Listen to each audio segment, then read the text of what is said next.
Ma'am, I think you might be confused. This card isn't meant for everyone.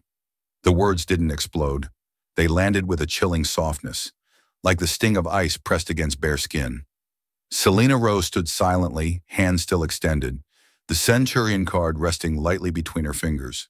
The front desk manager, Leonard Garrison, offered no smile, no acknowledgement of the reservation she had confirmed just 10 minutes ago via her company's proprietary app. It was a Thursday evening at the Winslow Regency in downtown Boston. The air smelled like bergamot and polished marble. Soft jazz floated through the grand lobby, where towering chandeliers sparkled overhead. Business travelers and old money couples moved past the velvet seating area, most barely glancing at the woman standing quietly at check-in. Selena wore a crisp blue shirt beneath a white blazer, her lightly curled black hair tied neatly up behind her head. Her iPhone peeked from the side pocket of her soft brown leather handbag. Everything about her said poised, present, professional. But to Leonard, she was an anomaly, a figure that did not fit the mold he had unconsciously built over years of repetition and bias. He barely glanced at the screen in front of him. "Selena Rowe, you said?" he asked, tone flat, fingers pausing mid-keystroke as soon as he spotted the black card she'd handed over. His eyes narrowed. Then came the smirk. Selena didn't blink. Outside, the late spring sun was dipping behind the Boston skyline, casting gold streaks on the hotel's glass facade. Inside, tension gathered like static. A couple nearby turned to glance, their gaze lingering too long. Selena's voice remained calm. "Is there an issue with the reservation?" Leonard gave a small shake of his head, still not answering.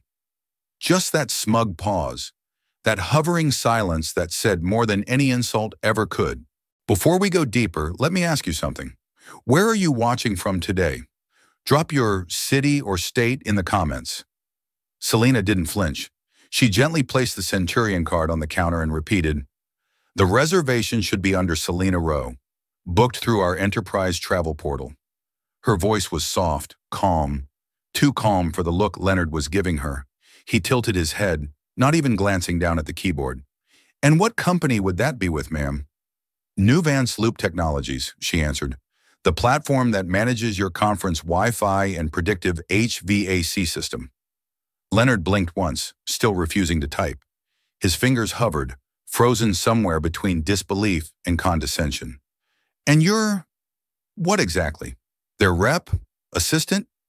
He finally typed a few characters, but his expression didn't budge. Selena exhaled slowly. "I co-founded it," she said. "The app I used authenticates ID using our own security protocol. You should see the booking flagged as Priority Tier 1. Instead of acknowledging her words, Leonard glanced over her shoulder toward the waiting area. "Sir," he called out, waving forward a man in a tailored navy suit behind her. "Checking in for the Harrington Gala?" The man gave a nod and stepped forward, without question, without ID, without a card in hand. Selena remained standing. Her card still lay untouched on the counter. The navy-suited man looked at her, surprised. "Oh, sorry, were you next?" Leonard interjected before she could respond. "We're just verifying her details." Selena didn't argue. She pulled out her iPhone and opened the Nuvance booking app. The screen clearly displayed her name, photo, ID number, confirmation code, and a green check mark next to Room 1902, Executive Skyview. She rotated the screen and held it out for Leonard to see. He leaned forward, glanced at it for half a second and shrugged. "That looks unofficial," he muttered. "We get a lot of apps these days." One of the younger men in the waiting area snorted under his breath. "Maybe it's Photoshop," he whispered, too loud to be subtle. Selena heard it. So did two women sitting by the decorative orchid table nearby. They exchanged looks, uncertain whether to intervene. "I'm sorry," she said, still maintaining composure. "I was told this hotel partners directly with Veltrix Group. My company is the lead integration vendor. If needed, I can escalate to your business manager." Leonard offered a thin smile, the kind people wear when they've already made up their minds. "Let's not make this complicated, ma'am. Just wait over there while we check on something." He motioned vaguely to a side chair near the wall, under a portrait of a smiling 1920s hotel founder. Selena stayed where she was. "Is there a problem with my identity, Mr. Garrison?" "No, ma'am. Just a standard security measure, he said smoothly. You can never be too careful. Selena's lips parted slightly. A breath, but not a response. She picked up her card and phone, walked slowly to the empty chair he indicated, and sat down, folding her hands neatly over her bag. A few feet away, a family checked in within seconds. Across the lobby, a hotel employee pushing a luggage cart paused momentarily to glance in her direction. Their eyes met briefly, just enough to exchange a silent understanding. Selena opened her messages and typed, "To Ava, assistant. Still waiting. They're verifying something. Please contact Veltrix and confirm our full withdrawal option, just in case." She hit send, leaned back in the chair, and took a long, measured breath. Somewhere in that polished marble lobby, beneath the shine and the silence, another story was unfolding. Before we continue, let me ask you something. Have you ever been judged just by your appearance? Leonard leaned against the edge of the desk, arms crossed, posture relaxed in the way only someone too comfortable with their own authority could manage. Selena remained seated, her posture perfectly upright, expression unreadable. But inside, the silence was growing loud. Behind the counter, Leonard reached down, retrieved a company-issued tablet, and pretended to scroll. Then subtly, as if checking something mundane, he tilted it just enough to snap a photo of the Black Centurion card resting on the desk earlier. One swift tap, then another as he opened the hotel's staff group chat. The message popped up moments later on the private Slack thread labeled Front Desk Winslow. Another faker with shiny plastic, followed by a string of laughing emojis and a meme image. A Monopoly man holding fake cash. A few seconds passed. One reply, "Does she even know where she is?" Another, "Gotta love the confidence. I mean, wow." Standing a few feet away, Yvette, from housekeeping, pushed her cart out of the hallway and into the lobby. She caught the angle of Leonard's screen just as the image of Selena's card sent. Her eyes narrowed. She didn't say anything. Just paused. Long enough to remember what she saw. Selena, unaware of the silent ridicule unfolding behind the desk, stood back up and approached again, calm as ever. "Is there something I should clarify for you?" she asked, voice as steady as stone. Leonard looked up slowly, feigned confusion, and then that half-smile crept in, the one that always says more than it should. "Not really," he said. "I've just never seen someone like you with a Centurion card." The words fell like ash. Someone like you. Two women nearby turned their heads slightly. One of them frowned. The other just looked down at her phone. Selena held Leonard's gaze. "You mean a CEO who travels alone?" she asked. Leonard didn't answer. From the lounge seating area, a man in a gray pinstripe suit called out, loud enough for everyone nearby to hear, "Probably borrowed it from her boss." He laughed, slapping the armrest of his chair, clearly entertained by himself. His friend beside him chuckled too. Selena turned her head slightly, eyes landing on the man without a word. He flinched under her gaze, not out of guilt, but surprise that she even looked his way. Leonard cleared his throat. "Ma'am, please understand we have procedures. This isn't personal." Selena nodded slowly. "But it never is it?" Leonard opened his mouth as if to explain, but found no words. Selena stepped back without waiting for more. She retrieved her card again, this time sliding it back into her wallet with deliberate precision. At the corner of the desk, Leonard's phone buzzed. Two more laughing emoji replies. He swiped the screen off quickly, suddenly aware of how visible he had been. Behind him, Yvette stood still in the hallway, watching everything. Her fingers tightened around the handle of her cleaning cart. She reached into her apron and pulled out her phone. Not to film, not yet, but to document the moment, just in case. Because she had seen this before, not always in luxury hotels, sometimes in chain stores, sometimes in airports, sometimes in meetings where someone like Selena walks in and is immediately treated like they do not belong. But Selena did not storm out. She did not raise her voice. She simply walked back to her seat, opened her phone, and typed another message. To Ava. Begin escalation protocol. We're likely shifting venues. Across the lobby, the couple with the orchid now whispered. People were beginning to notice. Something about the scene didn't sit right, and it wasn't the woman with the card. It was the man behind the desk. At the far end of the lobby, Near the decorative sculpture installation, Kevin Liu stood quietly with his arms folded. Barely 23, a graduate intern from Veltrick's group, Kevin had been shadowing the corporate events team for the week. He was supposed to be observing logistics planning. Instead, he had just watched a masterclass in subtle humiliation. From his spot, Kevin had seen everything. The hesitation, the smirk, the moment the Centurion card was mocked without a word being said. He wasn't close enough to hear the exact lines, but he didn't need to. The expressions spoke volumes, and the dynamic was familiar. Too familiar. Without drawing attention, he tapped his smartwatch. The recording feature lit up silently. The watch, gifted by his older brother after Kevin landed the internship, had a discreet wide-angle cam. He held his posture natural, arms across chest, like any young analyst simply observing. But he was filming now, not for gossip, but for truth. Meanwhile, across the lobby, Yvette still lingered near her cart of fresh linens. She had paused again, hands frozen around a stack of folded towels. Her heart was pounding. She had worked here for almost 5 years, long enough to know when something was off. But never before had she felt it quite like this. So obvious, so open. Yvette wanted to step in. She had even started to take a step forward. But just then, Leonard shot her a glance. The kind of look that said, "Know your place." She backed away slowly, wheeling her cart toward the service elevator. But her eyes never left Selena. Back in her seat by the wall, Selena sat still. Not defeated, not embarrassed, just still, like someone calculating angles. Her phone rested on her lap, her thumb hovering above the screen. Then she tapped to call. She spoke quietly but firmly. She told her assistant Ava to cancel the room block for their executives. She asked to activate a venue shift protocol and to begin immediate withdrawal procedures with Veltrix. Her tone never spiked. No anger, no drama, just movement. Purposeful, deliberate. From where he stood, Kevin watched her carefully. He recognized her now. Not from headlines, but from a startup podcast he had listened to last year. The guest had been soft-spoken, describing the power of silent decisions. That guest was Selena Rowe. He remembered her words. "You don't win by shouting.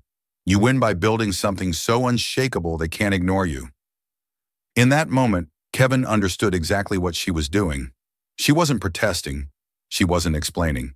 She was exiting with precision. A few other guests had started to notice too. The couple near the orchid table had exchanged glances more than once. The older woman whispered something to her husband. A man by the check-in kiosk narrowed his eyes toward the front desk, then back at Selena. Even the music in the lobby seemed to quiet itself, as if unwilling to interrupt whatever was unfolding. The elegance of the space, the marble floors, the grand piano, the fresh-cut lilies, suddenly felt like set dressing for something far more consequential than hospitality. Leonard returned behind the counter with a cup of espresso in hand. He didn't look toward Selena. He didn't have to. In his mind, the incident was over. She had sat down. That to him meant submission. But Kevin kept filming, and Yvette, now alone in the service hallway, finally did something she hadn't done in years. She opened her personal email, took a photo of her handwritten notes from earlier that morning, where Selena's name had been listed as an executive guest under Platinum Tier, and hit send. She sent it to the regional guest experience office, marked urgent. She didn't expect a reply, but she sent it anyway, because sometimes silence needs to be broken, just not always out loud.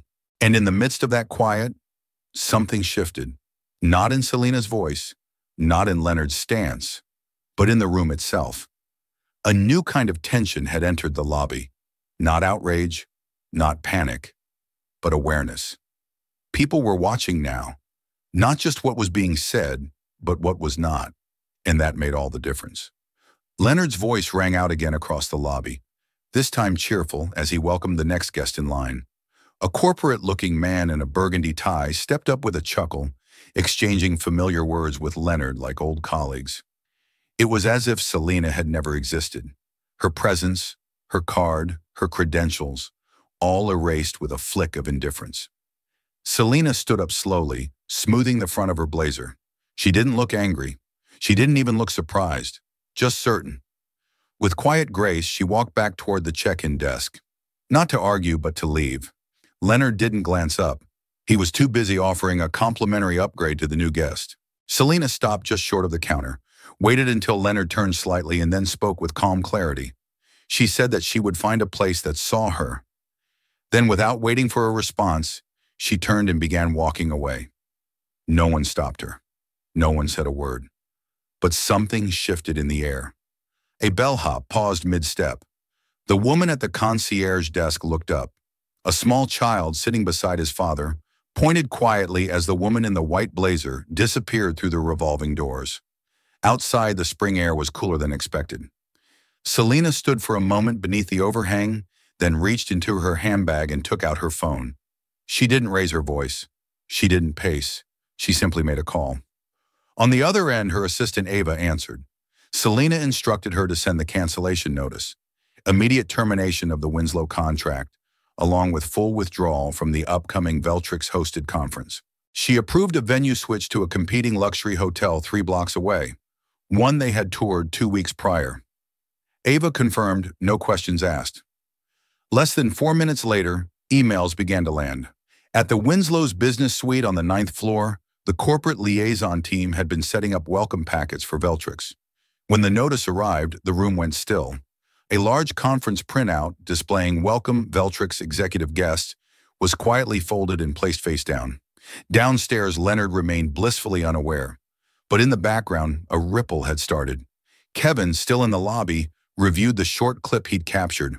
It wasn't long, just under 90 seconds. No audio, but it didn't need any. The body language, the smirk, the way Selena's credentials were ignored, it was all there. Without hesitation, he uploaded it to his personal cloud account. Then, after a long pause, he sent it to his older brother, who worked in communications for a diversity advocacy network. Kevin didn't say anything dramatic, just a few lines about what he witnessed, and a note that read, "People should see this." The clip would make its way across 3 Slack workspaces, 2 Facebook groups, and 1 internal Veltrix channel within the hour. And within those circles, it would spark quiet outrage. At first. Meanwhile, inside the Winslow, the staff began to feel it. They didn't have the details yet. No one had announced anything, but they could sense it. The energy had changed. One of the junior receptionists leaned over and whispered to her colleague that something didn't feel right.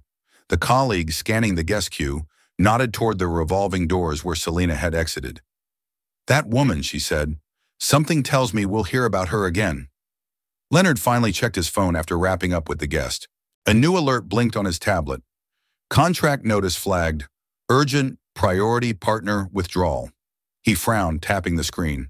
The name at the top made his stomach twist. Selena Rowe. He tapped again, and a short auto reply from Veltrix confirmed that all event operations would now shift to an alternative property, citing internal review of hospitality protocol as the reason. Leonard stared at the screen for a long second. Then, without a word, he locked the tablet and reached for his espresso. But it didn't taste quite as smooth anymore. The video spread like water, slipping through a crack in polished stone. Silent, steady, inevitable. Within 40 minutes of Kevin's brother receiving the clip, it had made its way into 2 company-wide channels across Veltrix and 1 private Slack workspace for female executives in tech. Someone added a simple caption, "This is why we keep receipts." The footage wasn't theatrical. It didn't show yelling or confrontation. Just a woman standing calmly, being dismissed, being disrespected in a way so casual it hurt to watch. The clip struck a nerve, especially among Black professionals, women in leadership, and those who had quietly swallowed 1,000 small humiliations just to get through their day. At Veltrix headquarters, Ava's phone lit up with a message from the company's director of HR. The text was direct. They asked if the woman in the video was truly Selena Rowe, and if what was circulating online had really just happened. Ava didn't reply with anger. She didn't send a statement or an explanation. She only typed 1 sentence. Selena never raised her voice, but you all heard her anyway. Across Boston, the impact began to ripple. In the Winslow's own back corridors, murmurs were growing louder. A sous chef whispered to a front-of-house manager during the lunch shift, "Is it true they canceled the entire event?" The manager nodded without lifting his head. "Something about protocol breach. I heard the number 1.2 billion tossed around." In the event operations room, two staff members were tasked with quietly removing all signage bearing Veltrix's name. One of them muttered that she had seen a woman in a white blazer earlier, but hadn't known who she was. Now she did. In the break room near the laundry, Yvette sat alone for a few minutes, sipping from a paper cup. She had just checked her email again. No response from the guest experience office, but she had forwarded the thread to someone else, her cousin, who worked for a Boston advocacy group known for highlighting systemic discrimination in luxury service industries, just in case the internal route failed. Meanwhile, Leonard tried to keep up appearances. He continued welcoming guests, handing out room keys, even joking with a returning couple about the rain chances tonight. But something was off.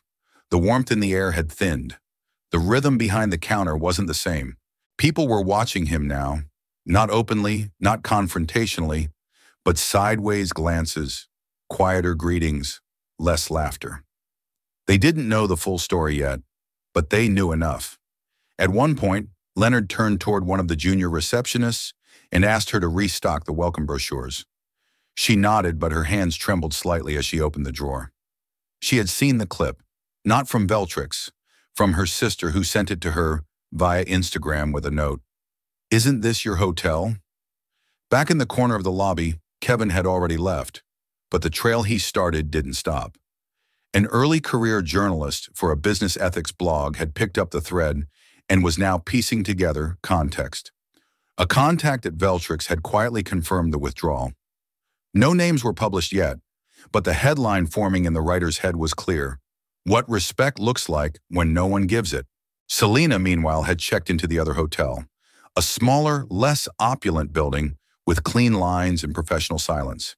The manager greeted her by name, escorted her to the elevator personally, and ensured everything was in order without a single unnecessary question. She didn't mention the Winslow. She didn't need to.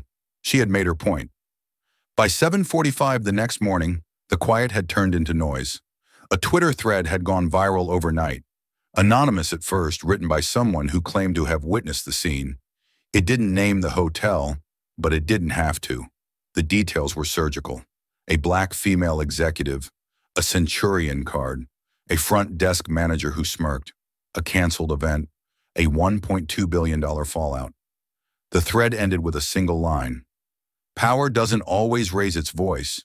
Sometimes it just walks out. Within 2 hours, it had been reposted over 70,000 times. People weren't just reading, they were responding. The replies poured in. Business owners, flight attendants, interns, even a former concierge who wrote, "I've seen this story 100 times, just never this quiet or this expensive."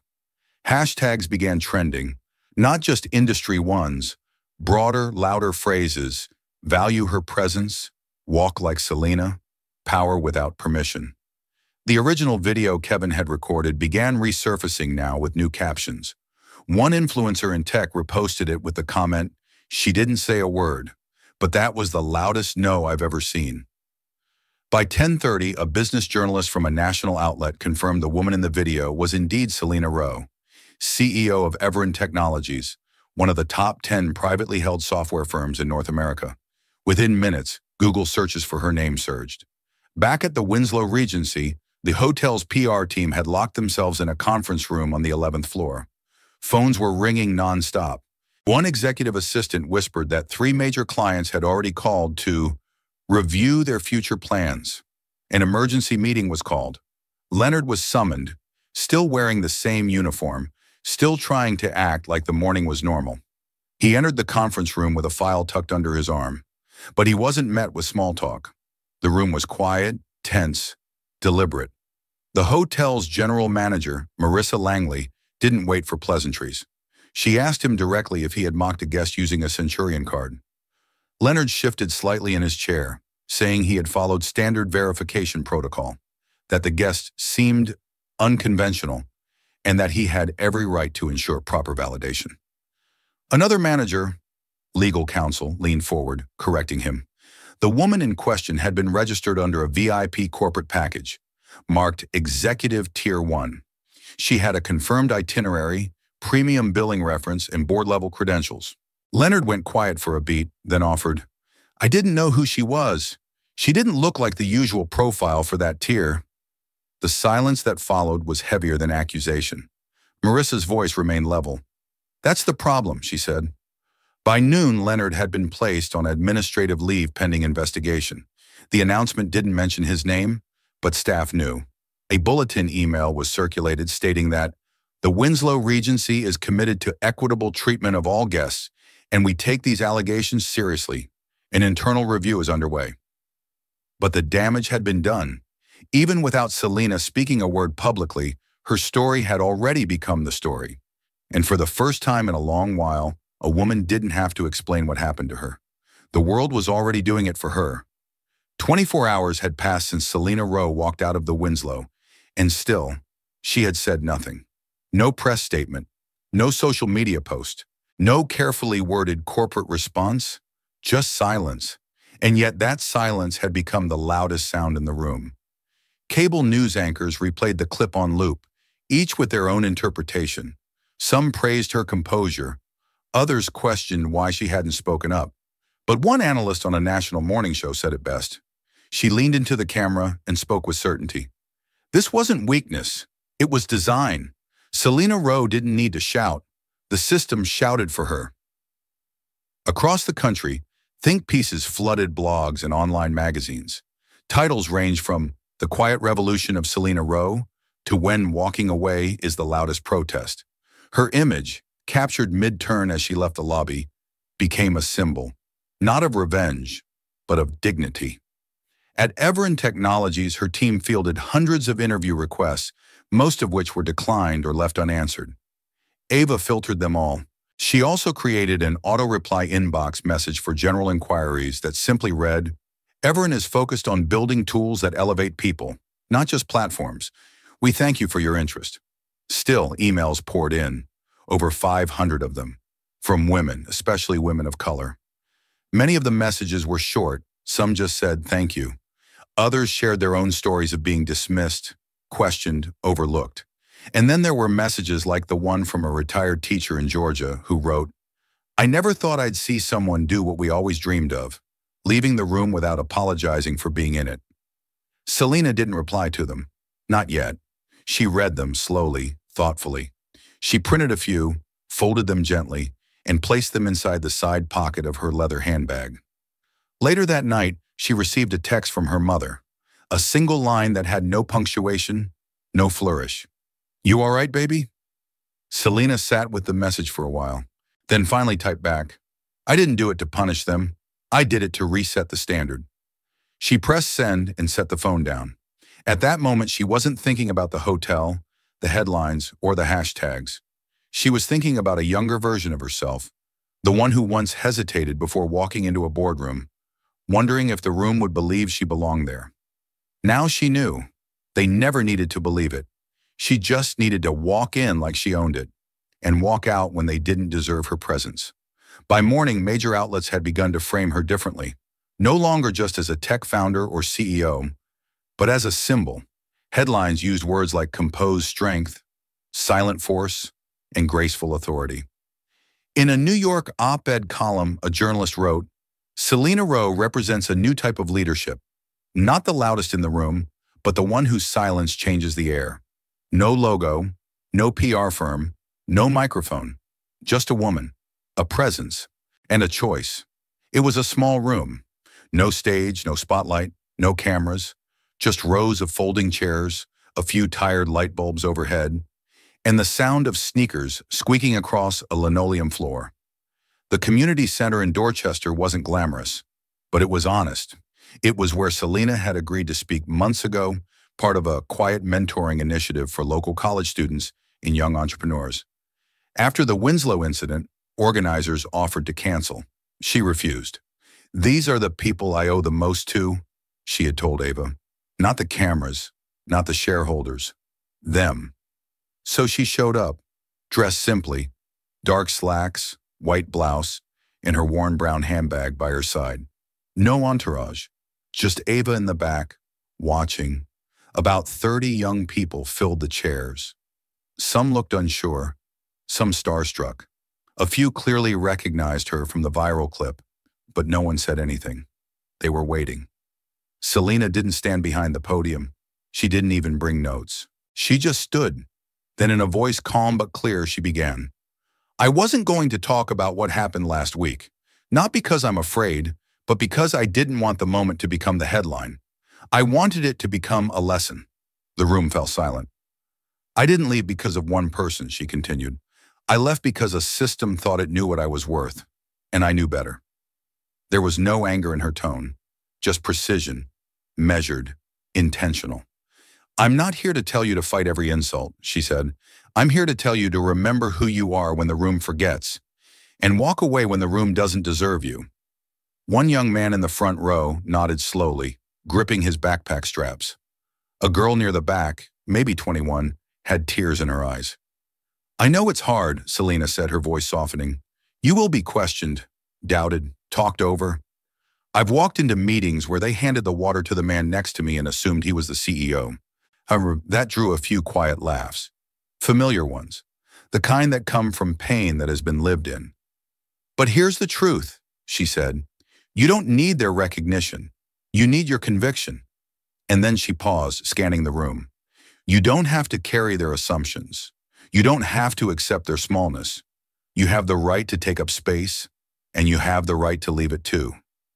The silence that followed was thick, weighty. Then from the second row, a hand went up. A young woman, dark curls, black hoodie, trembling voice. She said she had been let go from a tech internship just 3 weeks earlier. They told her she didn't fit the company culture. She said she stayed quiet, blamed herself, thought maybe they were right. Now seeing Selena made her wonder if silence could look different, if maybe silence didn't always mean shame, but choice. Selena didn't answer right away. She walked over, and without saying a word, pulled the young woman into a hug. The room didn't clap. It didn't need to. Later, as they wrapped up, someone asked Selena what advice she'd give her younger self, the one just starting out. She thought for a moment, then answered simply, do not let the world tell you who you are. Remind it, every room you walk into, that you already know.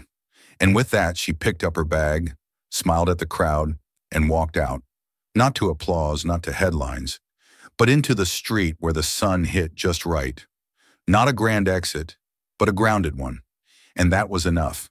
The story didn't fade, not for weeks, not even after the headlines changed. News outlets kept circling the same questions. Why didn't she speak sooner? Would she ever give a statement? Was there a lawsuit coming? But Selena stayed quiet. Not out of fear, out of focus. She wasn't interested in fighting the narrative. She was building something bigger. 3 weeks after the incident, Everin Technologies made a quiet announcement on its website. No press conference, no flashy rollout, just a single paragraph beneath their leadership page. The Presence Initiative, a program dedicated to supporting young professionals of color, especially women, who had been denied opportunities not because of talent, but because of perception. The mission was simple: create access, offer mentorship, and fund ideas that the world often overlooked. Applications opened silently. Within 3 days, over 900 people applied. Meanwhile, the Winslow Regency issued a formal statement. The wording was diplomatic, apologetic in tone, but clinical in style.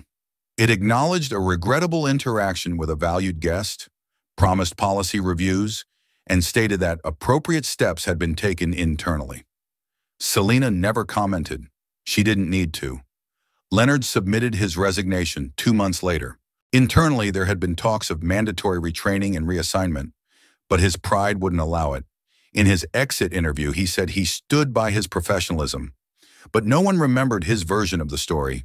They remembered hers. In quiet ways, things began to shift. Hotels across the region quietly updated their guest verification guidelines. 3 tech conferences rewrote parts of their welcome protocols. And more importantly, young professionals, especially those who had once hesitated to step forward, now did. A year passed. Selena kept building, kept listening, kept mentoring. She never told her side on television. She never turned her silence into a book deal.